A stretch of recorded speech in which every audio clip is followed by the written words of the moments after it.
Hello বন্ধুরা, আশা করি তোমরা সবাই ভালো আছো, সুস্থ আছো। তো অনেকদিন পর চলে এসেছি একটা নতুন ব্লগে। ভিডিওর টাইটেল থেকে হয়তো বুঝেই গেছো যে আজকে আমি এসেছি হোটেল নবান্নে।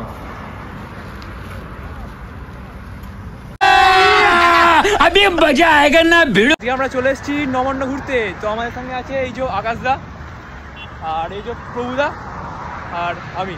ঠিক আছে, চলো এবার দেখি একটু ঘুরি সাইডে।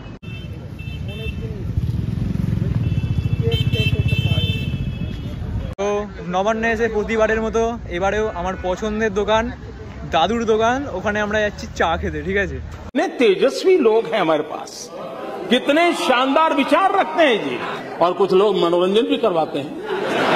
এখন খাচ্ছি চা। ঠিক আছে, এই দেখো সবাইকে দেখিয়ে দিলাম।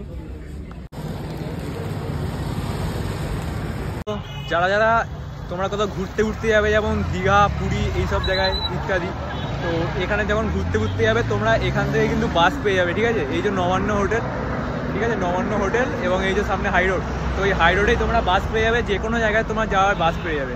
তো আমি বেটার বলবো যে কলকাতায় যাওয়ার থেকে এখানেই তোমরা দাঁড়িয়ে বাসটা করে নেবে, কারণ এখান থেকে একটু ভাড়াটাও কম নেয়, প্লাস জার্নিটাও কম হয়। যারা সিঙ্গুরের এদিকে বা তারকেশ্বর লাইনে থাকো তারা হয়তো অনেকেই জানো।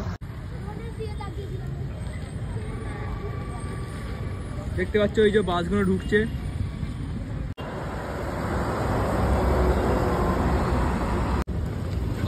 দাদার গাড়ি তেল শেষ।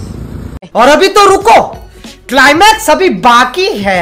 বন্ধুরা, নবান্নে এসে অবশেষে এটা ছাড়া কিছু চুটলো না বলে, কি আর করা যাবে বলো।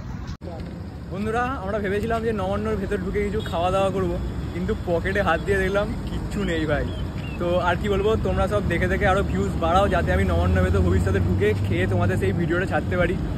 আর যারা এখনও চ্যানেলটা সাবস্ক্রাইব করেনি তারা অবশ্যই কিন্তু সাবস্ক্রাইব করে দেবে এবং পাশে থাকা বেল আইকনটা ক্লিক করে দেবে। চলো আজকের মতো এই পর্যন্তই, আবার আসছি নেক্সট ব্লগে।